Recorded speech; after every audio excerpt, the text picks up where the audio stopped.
Olá, daremos continuidade ao estudo da unidade 2, Planejamento da pesquisa.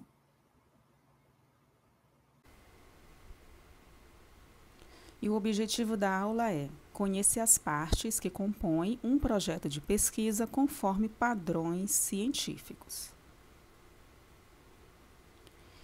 E nessa segunda parte, nós vamos falar um pouco sobre a estrutura de um projeto de pesquisa, que é um passo fundamental, para transformar uma ideia em ciência organizada.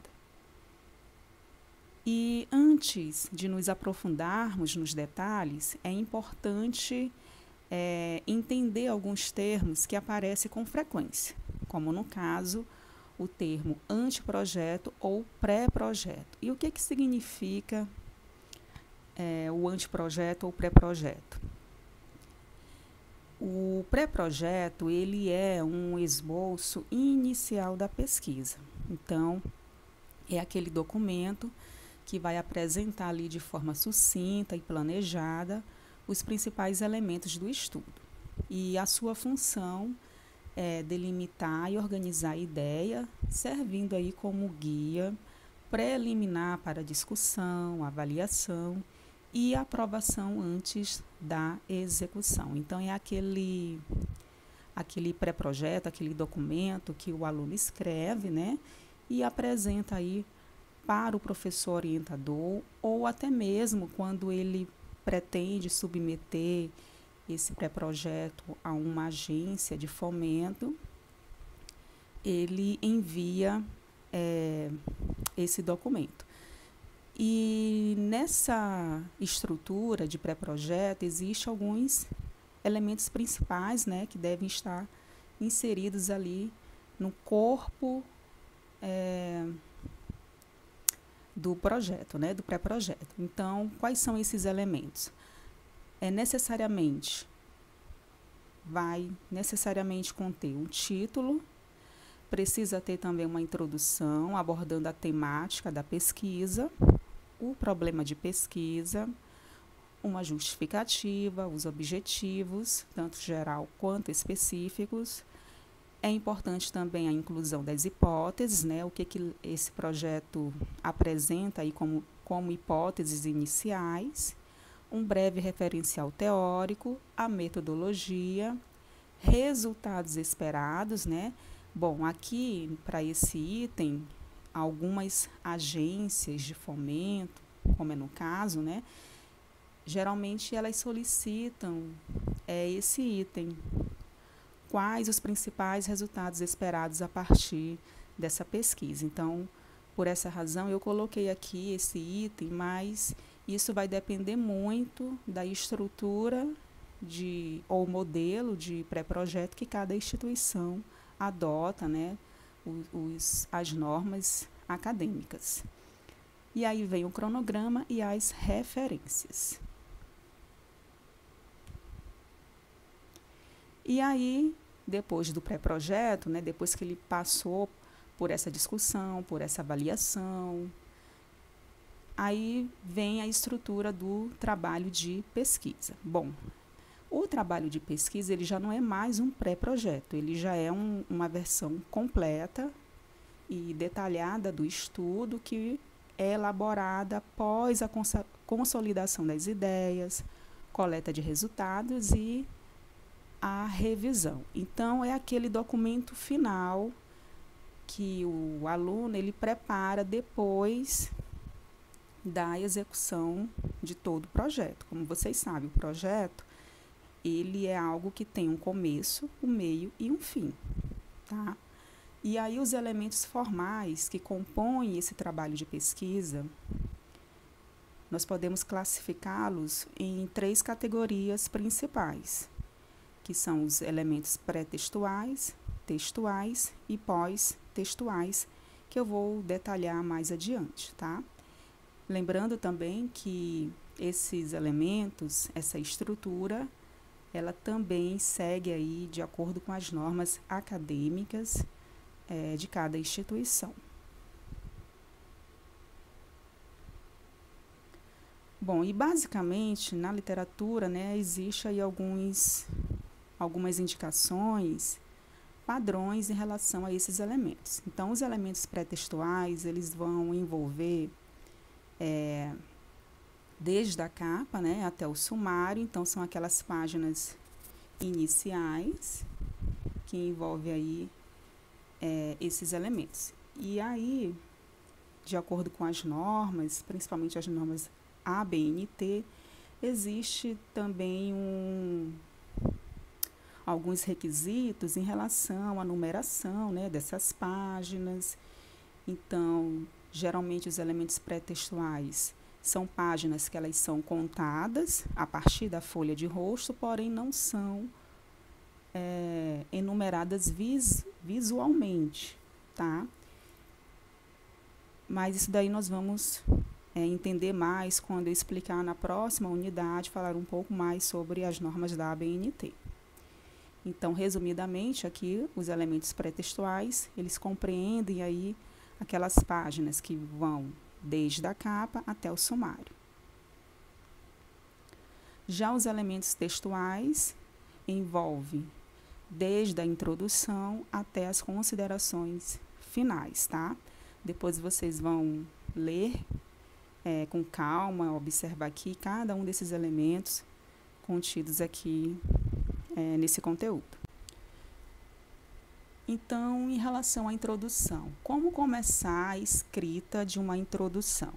É sempre importante começar com a contextualização do tema.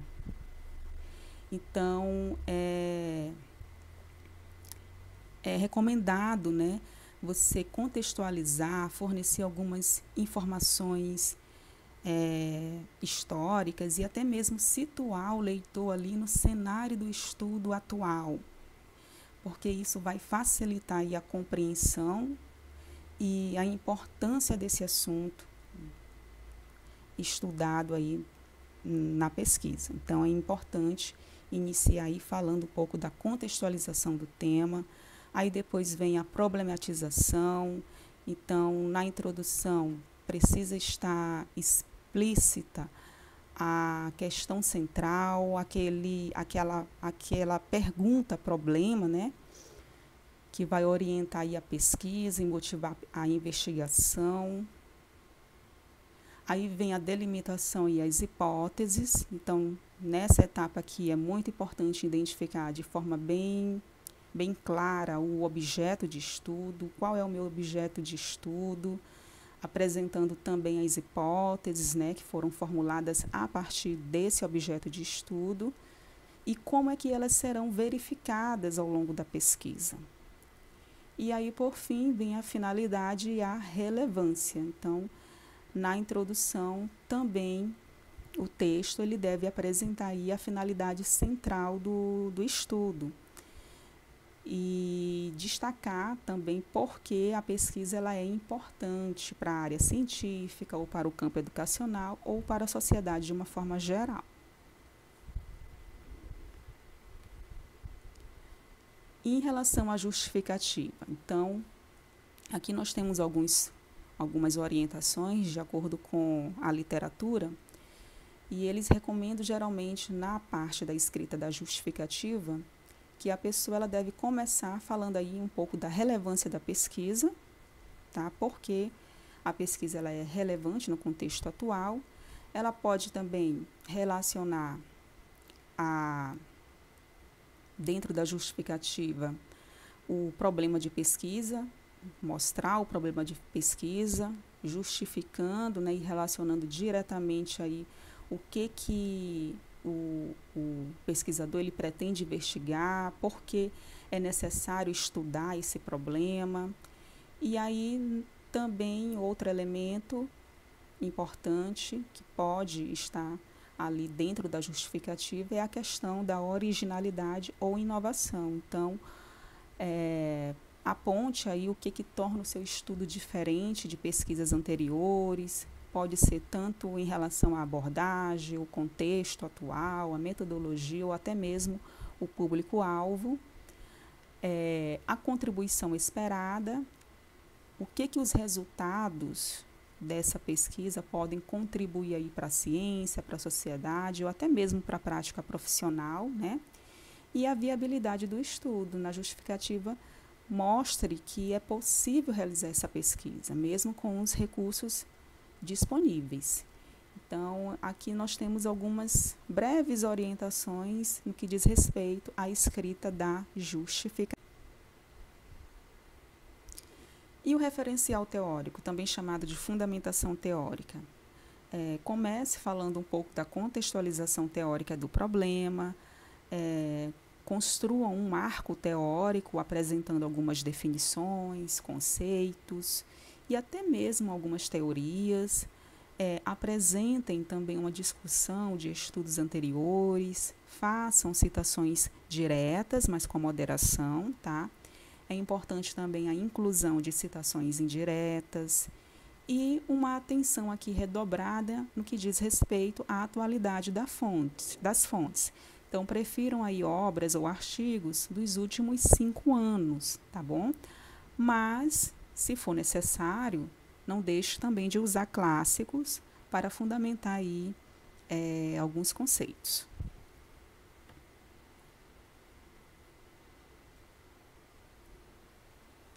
E a metodologia? Na metodologia é importante indicar o tipo de pesquisa, comece falando um pouco sobre qual tipo de pesquisa esse estudo aborda, se é uma pesquisa bibliográfica, experimental, estudo de caso, tá? De acordo lá com aquelas categorias que nós já estudamos. É importante também incluir os procedimentos de coleta e análise de dados, indicar a população ou a amostra, que aqui faz referência ao objeto de estudo, os instrumentos e materiais utilizados e, se for um caso, vocês também podem colocar um desenho experimental da pesquisa. Isso fica bem interessante na metodologia, porque dá uma visão geral do que vai ser feito no decorrer do projeto. Então, o desenho experimental da pesquisa é uma opção aí bem interessante.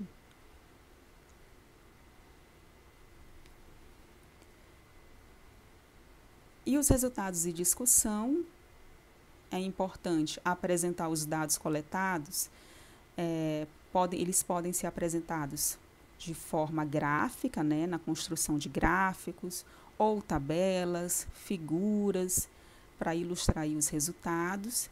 Esses dados coletados, dependendo da natureza da pesquisa, se é uma pesquisa quantitativa ou se é uma pesquisa qualitativa, isso vai de acordo aí com os objetivos, tá?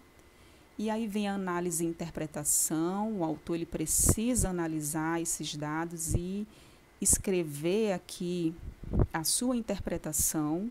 Então, aqui nesse item, ele pode escrever com suas próprias palavras o que ele interpreta, qual é a sua discussão a respeito dos dados coletados, mas também ele pode fazer uma discussão crítica, né, com outros dados também da literatura.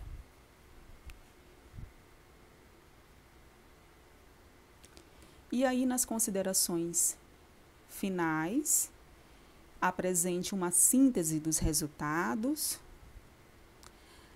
É importante também, nas considerações finais, indicar possíveis respostas ao problema de pesquisa, as limitações do estudo e algumas sugestões para pesquisas futuras, né? Aqui nesse item das considerações finais, é um item mais abrangente, onde você pode discutir aí, fazer essa síntese dos resultados principais, discutir aí essas respostas, né, e limitações e sugerir possíveis aplicações ou pesquisas futuras. Então, é muito comum nos projetos finais ou num trabalho de pesquisa final, incluir aí as considerações finais. É importante.